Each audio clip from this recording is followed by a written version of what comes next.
It used to be a thriving site for rich, high output, and then the storm hit. The rains didn't stop for days. The whole pit filled like a bowl, and the operation drowned right alongside it. Locals say it wasn't just nature that shut it down. Whispers of cut corners, broken pumps, even sabotage. But none of that matters now, because this place, it's mine now, and I'm here to bring it back to life.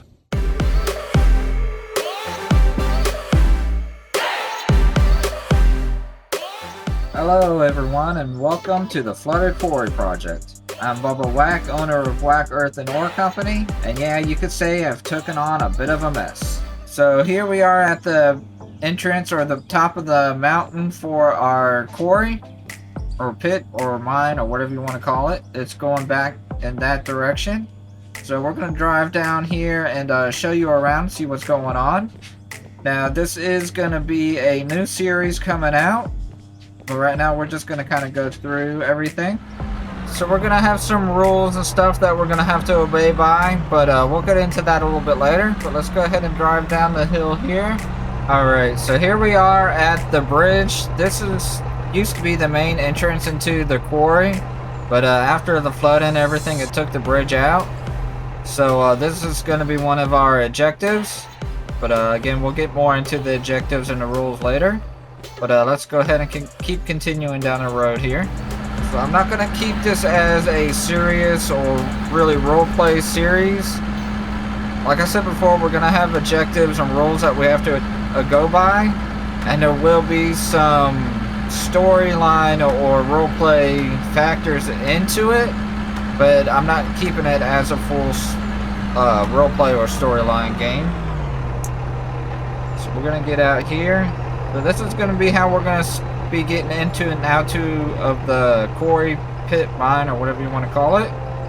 Over here is going to be the site of another objective. So we're going to have to build all this through. But let's go ahead and get rid of the cone here so we can drive through here real quick.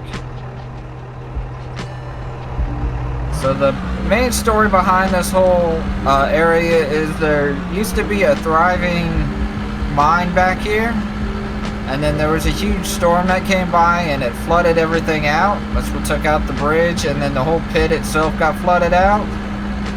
So it's been a few years after that, everything's kind of dried up, and then we've taken over the pit. We've spent quite a bit of money and got some investors involved. But that's how we ended up here. But here's the other end of the bridge. The water down below. So now we're going to go ahead and head on into the top part of the pit. So this part up here is kind of flat out. This is where I'm going to have our main headquarters, or our main office building. So we're going to be able to grade all this out over here on that side, kind of flatten this out a little bit more. We do have a little bit of a valley or a hole over there. We might fill that up, have us a little lake up here also. But that's my plans for this area up here. So let's head on down into the pit. So we got a water pump right here. It's not working. I don't know what if it's going to work or not. But we'll come down here. So this is going to be the main area of the pit as of our sell point and all that stuff. So we'll just pull around here real quick. Get out. So we have fuel tank over here. Again, this is going to be a vital part for filling up all of our equipment, and a vital part of one of the rules that we're going to have. Same with this area right here, which is the sell point. So we got a conveyor coming up here to the sell point, and that goes down into the hopper that's down in that area. So let's head on down there. So when we come down here, this looks like it used to be the old maintenance area. We have this bulldozer right here. Looks like it needs some work done to it. So it's missing some tracks and stuff like that. At least this side is missing a track. There is a track on this side. I don't know if it'll actually run or what's going on with that, but we'll get into that a little bit more here. We have a storage container in here with some storage. I'll have to break that open to see what's into there. So we'll keep the truck up there. It's kind of loud. So here is the hopper. So this looks like where vehicles from the mine came and unloaded all their dirt and stuff. We're gonna eventually build our processing plant over on this side, so we're gonna have to kind of clear all this out. So this is where all that's gonna go, or at least one of them, or the main processing plant. I haven't decided if I'm going to do multiple. And then down here we have another, looks like broken up front end loader. Don't know how long it's been down through here. If it's been, this all used to be underwater at some point, so it's probably got flooded out. But we'll have someone come out and check out the front end loader and the bulldozer here in a little bit. We also have us a wind tower over there. Don't look like it's running either, so we're gonna have somebody look at that. But this is the site here where we're gonna start out and everything. So we got a lot of good stuff to start out with. So I'm gonna go ahead and call in a mechanic and start getting some of this stuff worked up, and then we'll bring you back when I find more information about the two vehicles over here and what we can do and bring all this up.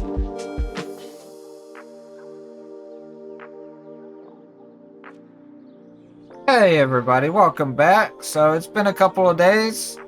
I've been getting some work done here. Right here is where we're going to be building our cell point building. So we've got some of the walls put up. I'm going to have to put some doors and some windows in. I got some porta potties put in here. So we got one here and then two more down there with some trash cans. So we got our boxes here. Those are going to be to help with the metal building we got going up over here. I have cleaned out this storage shed down here. So let's walk down here real quick. We actually had some barricades and cones and stuff in there, so I went ahead and dragged all that out. I found a cement mixer in there. This thing looks old, but should be pretty good. There was also this old workbench. And then we have a table and a chair. So this is kind of where I've been working with some of the stuff going around. There are some more stuff in here. So we got some cement, a light, a detonator. So that's going to be very handy to have one of those. Then we have some extra parts in here. We got some wood beams.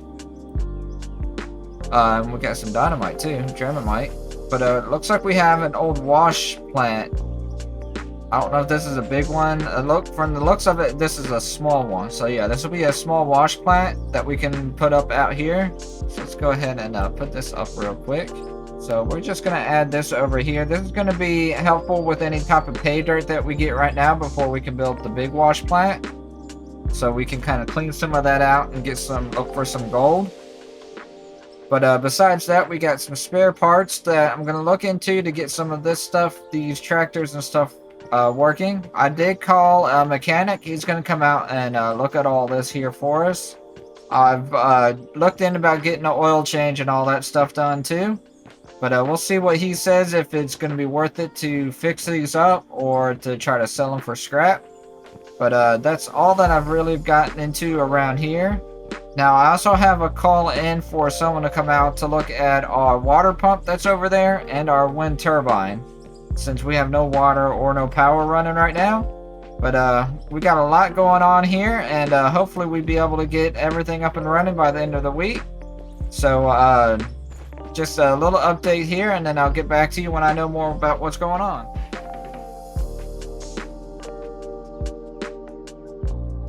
So I had someone come out and look at the wind turbine here. They said everything was good for it.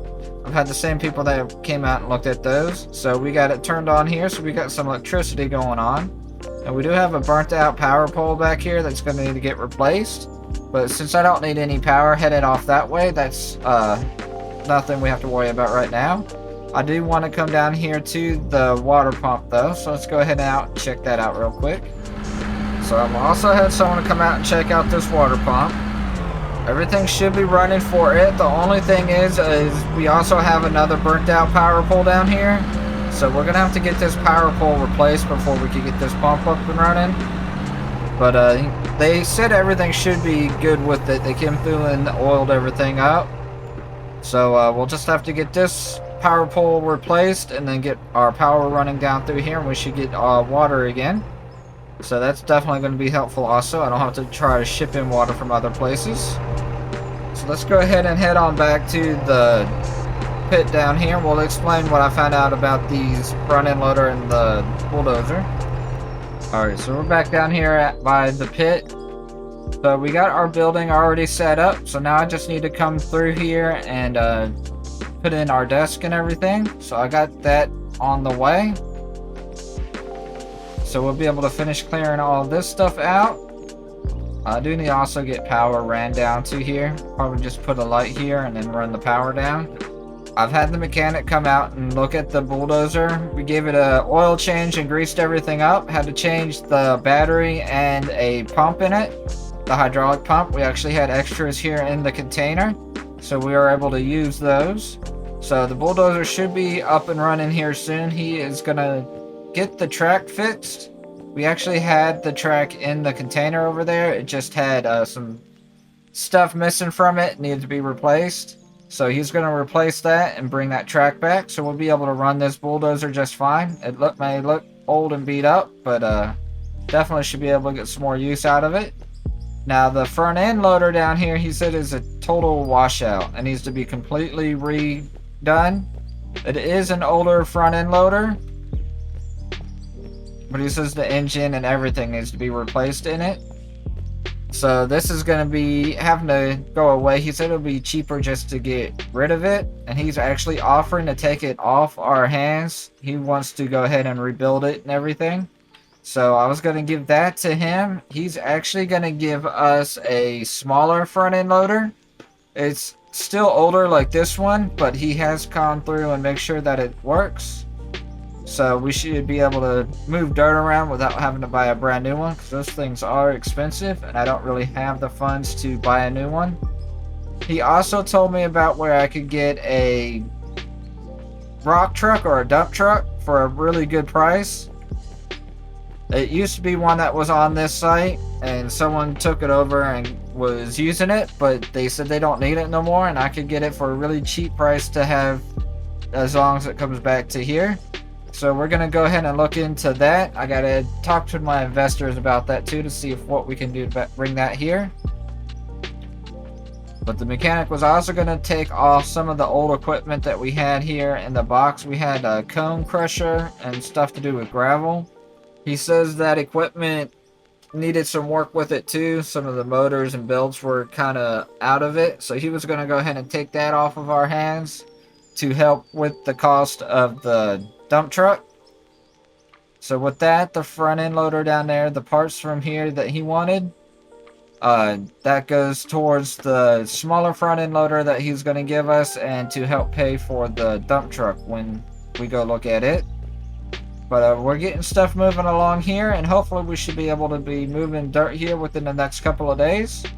So we'll come back to you again when we get all that stuff in, and then we'll start getting some of those dirt moved so we can start making some money. So we'll be back here in a few, we'll be right back again.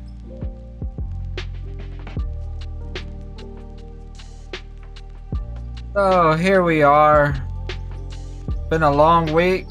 So we still got a lot of stuff done, and we should be now ready to start digging.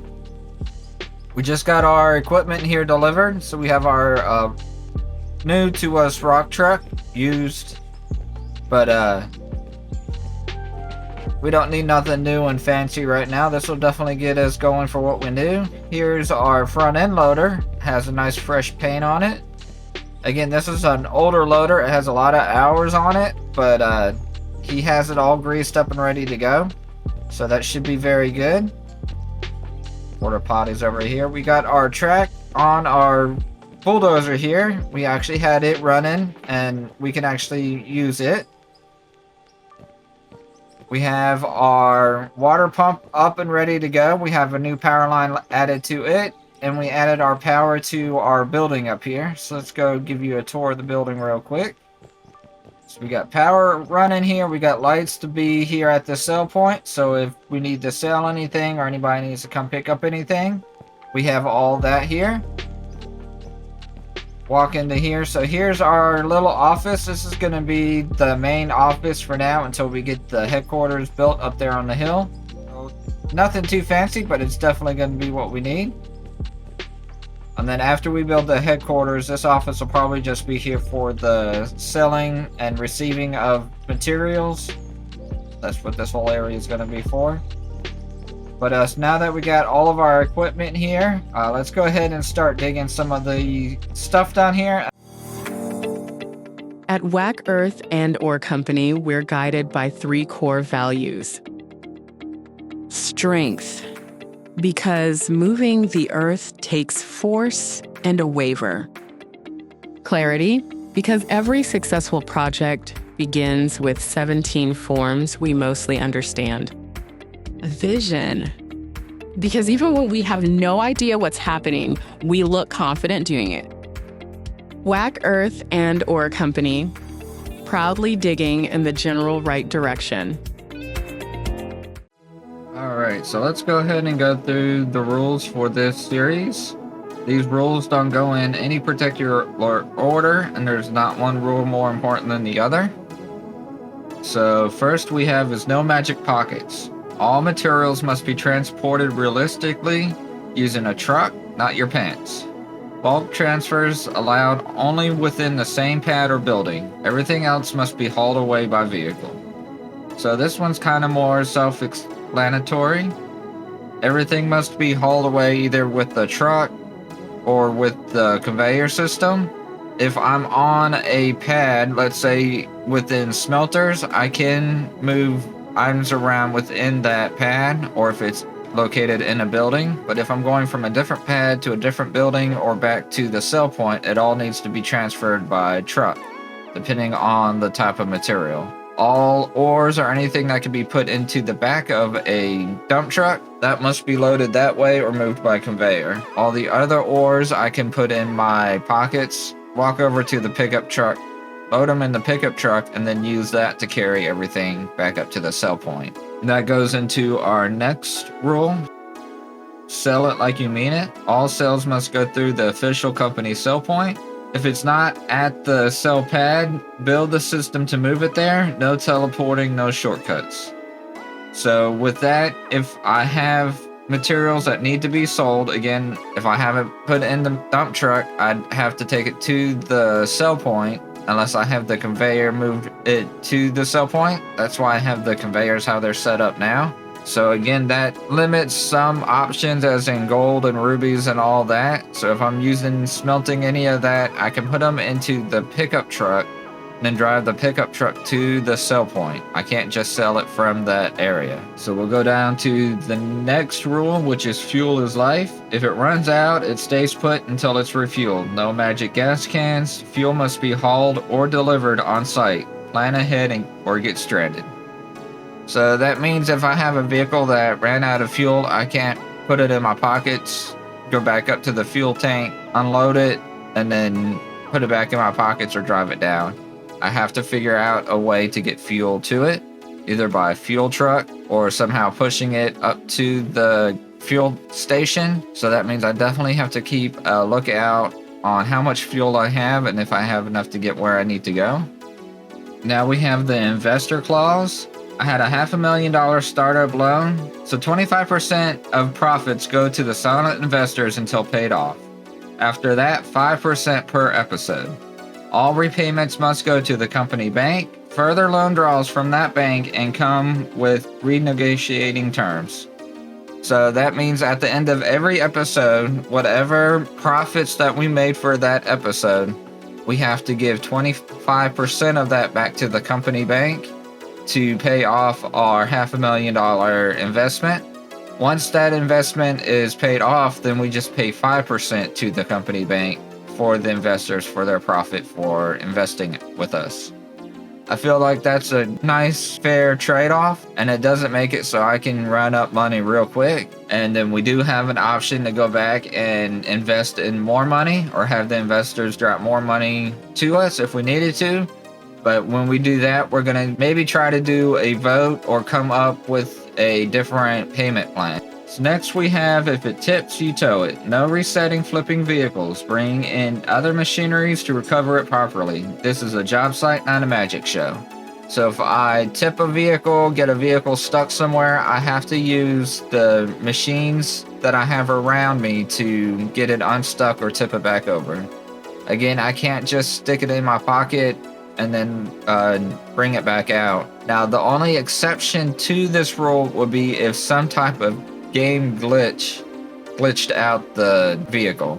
So if for some reason something glitched it out, so if I ended an episode and come back and find out that my truck got turned sideways for some reason, I could reflip it without doing that if I wanted to.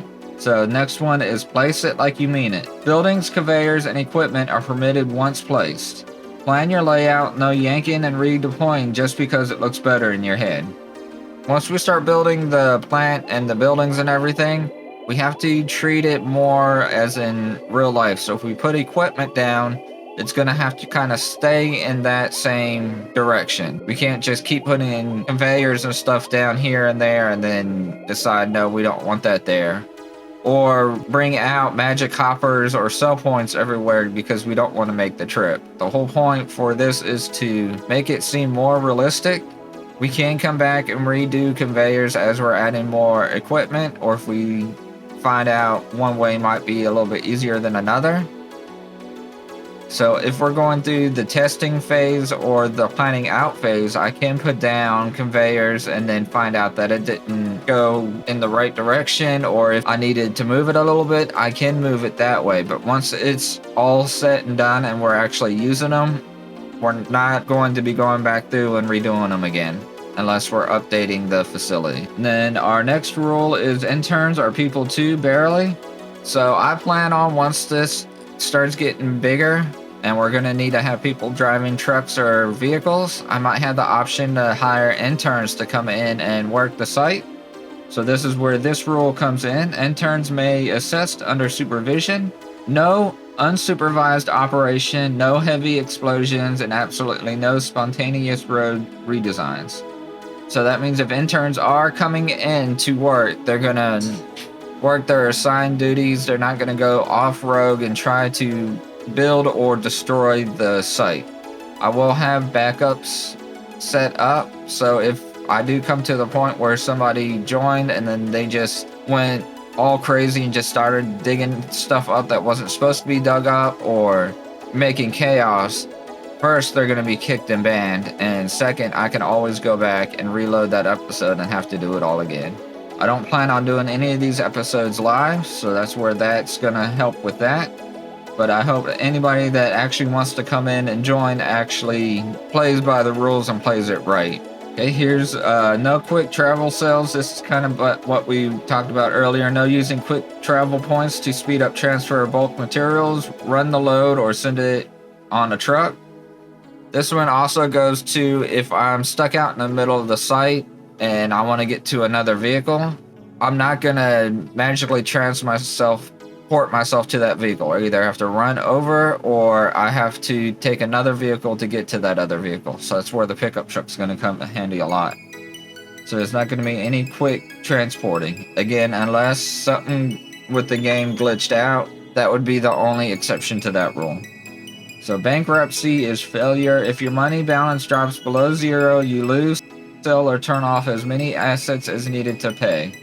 So I don't plan on using any type of the in-game finances. I don't like the way that it runs with this, because every minute it takes money out of your account, and then there'll be sometimes or some episodes where we're not really trying to make a lot of profit. We're trying to do a lot of stuff. So that's why I'm trying to keep the financing loan option off the table, and I'm going more for the investor part. That's why that money going to the investors is going to be very handy. So all rules are subject to change when it benefits the series. In most cases, proposed changes will be discussed and voted upon.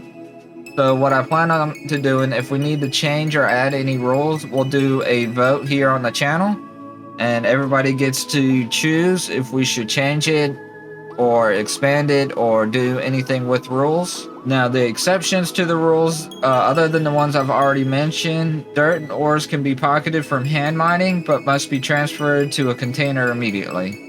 So because of the way the game works, if I'm using the pickaxe to cut out some of the land or trying to flat out roads and stuff like that, I can have dirt and ores in my pockets, but I must immediately transfer it to a container. So I can't run around with my pockets full of dirt and ore and all that stuff. I must deposit it as soon as I can. With making roads and everything, regular dirt and gravel can be pocketed and laid down to help make or smooth roads and pads. So again, the way the game mechanics work, I can have a little bit of dirt in my pockets to throw back down if I need to flatten or help smooth out a road. I also plan on using gravel to make some roads. We can put gravel into the back of the truck and spread it out that way, but I'm also making an exception that I could have gravel in my pockets and spread it out that way also, just to make it less of a hassle for me. And then with the trees may be pocketed, but must be transferred in order to be moved. Again, the only way to grab wood and cut trees down to receive the material back is with the axe. You have to have the wood be put in your pocket. You can't use machinery at this time to do any logging. So that's where that rule comes in, where we can go around and chop down trees, but then we must place it into a container or a vehicle as we're transporting it. So that's more self-explanatory again. If you have any questions or any comments or anything on these rules, please let me know in the comments below. You can also go on my Discord page. I have a special out of ore spot on my Discord where I'm going to have all the rules listed, and we can have comments, or if anybody wants to explain, add more rules or anything like that. Again, if we do add more rules or change them, I want to put them up to a vote for the community so the whole community can get involved in it. Now we're going to go into our objectives for this series. Again, these can be changed as the series goes on, but this is my plan for this series. So the first main objective is to achieve full operational independence, establish a full self-sufficient mining operation. All resources used on site, including concrete, lumber, gravel, and steel, must be produced locally, not purchased. And then, of course, pay off the additional $500,000 investor loan and fulfill all percentages-based obligations. So that's going to be the main quest. And then we'll have some side quests. First one, again, not in any particular order. Rebuild the bridge. Restore the broken bridge to connect the site to the far east side of the lake. Construct the company headquarters. Build a permanent Wack Earth Ore Company office at the desired hilltop site. Rebuild the town. Design and construct a small town near their alternate entrance to support future operations, including a general store, bank, and other infrastructures. Then we're going to get into the upgrade all primary roads. All major transport and town roads, including routes around the HQ, town, and bridge, must be paved with asphalt and laid out like a proper road network. These are the roads used by pickups, light transport, and civilian traffic. Improve site-used roads. All internal quarry roads used by heavy equipment must be rebuilt using compact dirt, gravel, or asphalt where appropriate. No ungraded paths, and every road should support realistic driving conditions. So we're also going to do the in-game side quest, which is build the solar power facility, build the radio tower, and build the lookout tower, plus any others that they decide to add on while the series is going on. And then, of course, we're going to have all the mini quest supply contracts.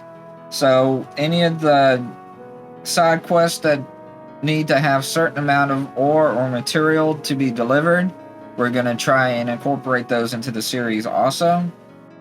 So those are the side quests at this time. Again, these are subject to change, and we can do a vote if we want to change any of the quest or add anything more to it. So that's going through the rest of the series. I know we haven't done a lot of actual loading up or digging in this episode. This is more of an explanation of everything that's going on. Again, please don't forget to check out my Discord channel. It's down in the description below. The Discord doesn't only support this game, it supports all the major games that I'm playing and my secondary channel. So thank you everybody for watching. I hope you enjoyed this, and we'll see you on the next episode.